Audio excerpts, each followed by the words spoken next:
The people need to be reminded that the city belongs to me.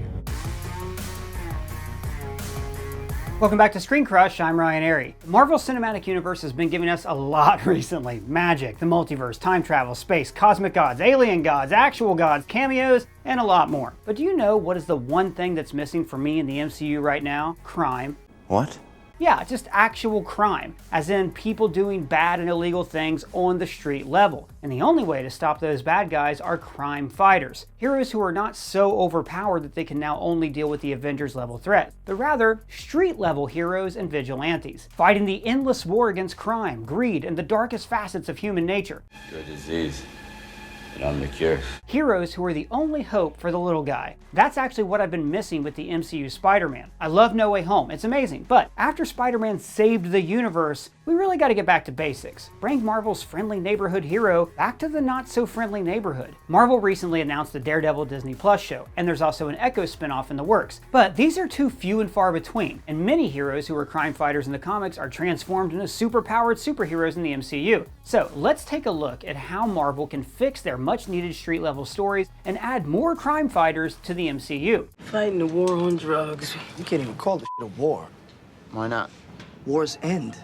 But first, let's examine the problem Marvel has with adapting crime fighters. The most recent and obvious example is the translation of Moon Knight from comics to live action. Comics Moon Knight is as street level as you can get. He's a brutal and seriously messed up vigilante who primarily fights criminals. At times, Moon Knight deals with supernatural threats, but even those tend to be on a smaller scale. That allows Moon Knight's stories to remain dark, gritty, and grounded. He doesn't have a magical suit and he has no powers given to him by a god. I did not know that. And yeah, Moon Knight is sort of like Batman, which is the same as saying that Homelander is like Superman. Discovering how much we have in common. We don't have anything in common. Don't skip ahead.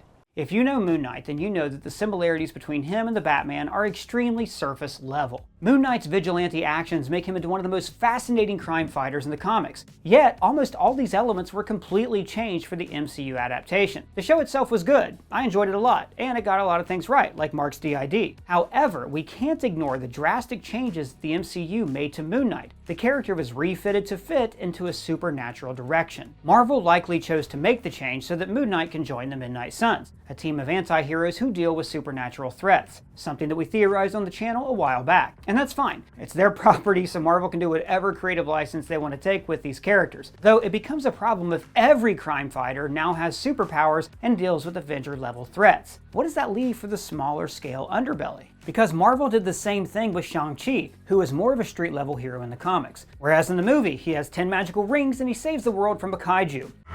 We've got a freaking kaiju up in this There needs to be a clear distinction between what power levels heroes have and what type of enemies they can handle by themselves. Crime fighters like Spider-Man, Moon Knight, and Shang-Chi should not be facing the same threats as Thor, Doctor Strange, and Captain Marvel. If there's no difference, then why should the audience care? Almost every MCU movie since Black Widow dealt with a world-ending event, or it's about the multiverse. At certain points, it becomes way too repetitive and boring. If every hero saves the world, then this deflates any stakes. Street-level crime stories are a good way to put the stakes back on Earth. They allow for a smaller yet more personal story. And it's not like there can't be a high-stakes superhero story with a smaller scale threat. You know, like the Batman. A crime thriller where the hero fights regular criminals. And it works.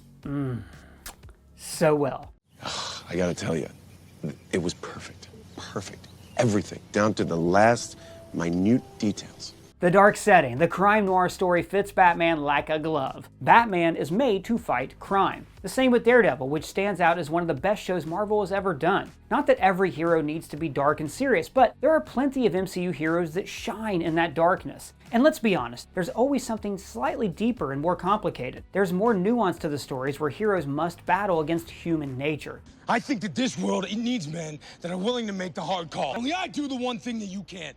You hit them and they get back up. I hit them and they stay down.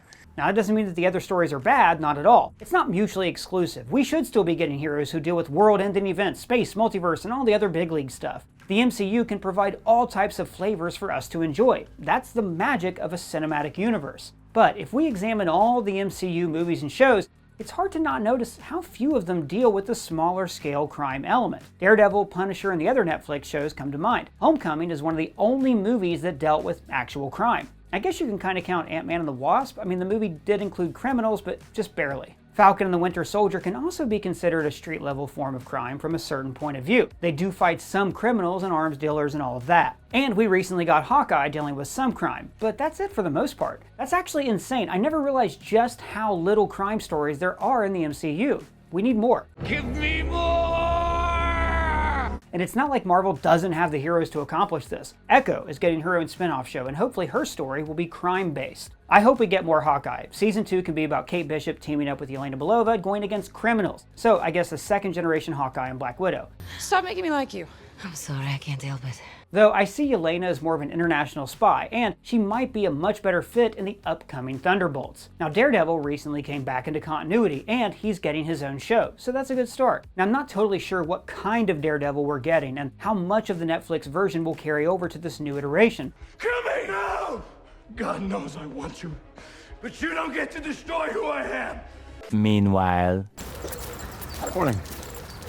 But I'm super happy that we are getting more Daredevil. And speaking of the Netflix era, I really hope they bring back John Barenthal as the Punisher. Shows like Moon Knight prove that Disney is willing to go in a more bloody and dark route, so maybe Punisher could work. I mean, it's John frickin' Barenthal. Use that guy as much as you can. I'm not so sure about some of the other Defenders, but hey, I'm all for a second chance. Even you, Iron Fist. Even you. Marvel, please reboot Iron Fist and do it right. You're the dumbest Iron Fist yet. Now, as far as Moon Knight and the Midnight Suns, those anti-heroes could still work on the street level. First of all, there's nothing that prohibits Moon Knight from fighting regular criminals in the future. Hear me out, Marvel. In Season 2, Mark and Steven have a falling out with Khonshu. They escape his control and they lose the magic suit and powers. And then, Moon Knight makes his own suit and gadgets and starts fighting crime like he does in the comics. Problem solved! But this could even work with a supernatural spin. Go back to the Blade trilogy. Those movies place the vampire hunter on the street level. Vampires were treated basically like normal criminals who suck blood. Suck! The Midnight Suns don't necessarily have to fight an ending world threat. I think it would be far more interesting if the team faced supernatural villains who hide in the shadows. And of course, there's Spider-Man. After No Way Home, it looks like Spider-Man's going to go back to being a street-level hero. And that is great. Marvel needs to go back to basics in Spider-Man 4. And we need him to fight some criminals for a change. And if you want to hear about our crime-based Spider-Man 4 pitch, you can watch it right here. Also, Spider-Man is back to having a secret identity, and that is a very good thing. When it comes to crime-fighting heroes and vigilantes, it's important for them to hide their identities, and alter egos always create great stories for these heroes. The constant struggle between the hero's life and the normal life, always needing to keep their identity a secret, even from their loved ones. This is my gift. My curse.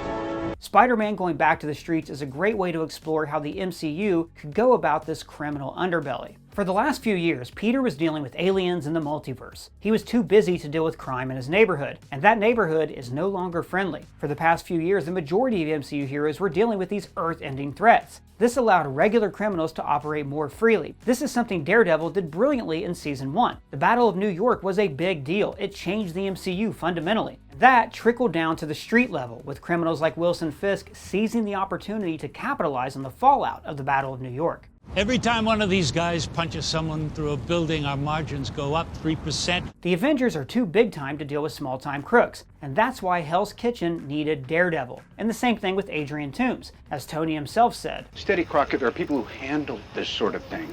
The Avengers? No, just a little below their pay grade. At this point, most superheroes are basically gods. They need villains that can challenge their overpowered abilities. They don't have time to fight regular criminals. I mean, what can a bank robber do against Thor? Shoot him with a gun? Better be a big-ass gun. So that's what it does. And honestly, heroes like Thor shouldn't be dealing with criminals. They are in a completely different league. And in truth, Thor, for example, has no idea how to deal with someone like the Kingpin. Thor's all about hammer smashes and lightning blasts. If he fights regular bad guys, he's gonna level the city. This is why the city needs heroes like Spider-Man and Daredevil. They can operate on the smaller scale. And you know what? I want the street-level villains to evolve. I think that this whole mob and street gangs thing is good, but criminals need to become more sophisticated.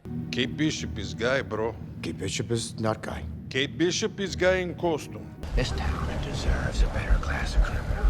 I hope to see a continuation of what we saw in Spider-Man Homecoming, and it's that street-level villains getting their hands on weapons and tech that were left behind from all the Avengers battles. This is something that we also saw in Hawkeye, where items from the Avengers compound are sold on the black market. Quantum energy is the future. It's the next gold rush. I want to end hope.